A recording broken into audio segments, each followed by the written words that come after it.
199 രൂപ ഒരു മീറ്ററിൽ വരുന്ന സെമി ടസർ ആയിട്ടുള്ള റണ്ണിങ് ഫാബ്രിക്. നമുക്ക് ക്രിസ്മസ് വെയർ ഒക്കെ സ്റ്റിച്ച് ചെയ്യാനായിട്ട് യൂസ് ചെയ്യാവുന്ന പാറ്റേണിലേക്ക് ഒരു ലൈറ്റ് ആയിട്ടുള്ള ക്രീം കളറിൽ വീവിംഗ് പാറ്റേണിലുള്ള ചെക്ക് ഡിസൈൻ ഇതിനകത്ത് വരുന്നത്. ഇതിന്റെ വൺ സൈഡിനകത്ത് ഡയമണ്ടിനകത്തേക്ക് ഫ്ലോറൽ ഡിസൈൻ ഡിജിറ്റൽ പ്രിന്റ് ആയിട്ട് പോയിട്ടുണ്ട്. നമുക്കൊന്ന് കണ്ടു നോക്കാം ഓരോന്നായിട്ട്. ഡിഫറെന്റ് പ്രിന്റുകൾ ഡിഫറെന്റ് കളേഴ്സിലേക്ക് അത് വരുന്നത്. സെമി ടസർ ആണ്. നമുക്ക് വെയർ ചെയ്ത് കഴിയുമ്പോൾ ടസർ ആണോ എന്ന് സെമി ടസർ ആണോ ടസർ ആണോ എന്ന് മനസ്സിലാവാത്ത തരത്തിൽ അത്രയ്ക്കും ആ ഒരു പാറ്റേണിലേക്കുള്ള ഒരു ഫാബ്രിക് ആണ് കേട്ടോ. ഇത് ഞാൻ പറഞ്ഞല്ലോ ഡയമണ്ടിനകത്തേക്ക് ആ പ്രിന്റ് പോകുന്നത്. അപ്പൊ സാരിക്ക് ആയാലും യൂസ് ചെയ്യാവുന്നതാണ്. ക്ലോസ് വ്യൂല് കാണിക്കുമ്പോൾ ക്ലിയർ ആകും. ഇതിനകത്തൊരു ചെക്ക് പാറ്റേൺ പോകുന്നത് വീവിംഗ് സ്റ്റൈലിലേക്ക് പ്രിന്റ് ആയിട്ടല്ല പോകുന്നത്. അതൊരു ഗോൾഡ് കളറിലും പിന്നെ ഒരു സെറിയുടെ ഒരു വീവിംഗ് അതിനകത്ത് പോയിട്ടുള്ളത്. നെക്സ്റ്റ് വൺ സെയിം പാറ്റേൺ തന്നെ ഇതിന്റെ ഡയമണ്ടിനാണ് ചേഞ്ച് ആയിട്ടുള്ളത്. പ്രിന്റ് കണ്ടോ, കുറച്ച് ഡിഫറെന്റ് ആയിട്ടുള്ള പ്രിന്റ്, ഓറഞ്ചും പിങ്കും ഒക്കെ ആയിട്ടുള്ള കളറിലേക്ക് വരുന്നു. നെക്സ്റ്റ് വൺ സെയിം തന്നെ ആ ഒരു സ്റ്റൈൽ തന്നെ ഡിസൈൻ ചേഞ്ച് ആയിട്ടുണ്ട് കേട്ടോ. ആൻഡ് ലാസ്റ്റ് വൺ വന്നിരിക്കുന്നത് ഈ ഒരു സ്റ്റൈലിലേക്ക്. അപ്പൊ 4 ഡിഫറെന്റ് പ്രിന്റുകളാണ് സെയിം ഫാബ്രിക്കിൽ നമ്മൾ കണ്ടത്. അതായത് 199 രൂപയിൽ വരുന്ന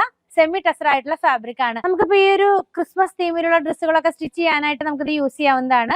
പർച്ചേസ് ചെയ്യാനായിട്ട് ഇതിൽ കൊടുത്തിട്ടുള്ള നമ്പറുമായി കോൺടാക്ട് ചെയ്യുക. അതുപോലെ കൂടുതൽ കളക്ഷൻ കണ്ട് പർച്ചേസ് ചെയ്യാനായിട്ട് അങ്കമാലിയിലുള്ള പൂത്തരൻ വിസിറ്റ് ചെയ്താൽ മതി.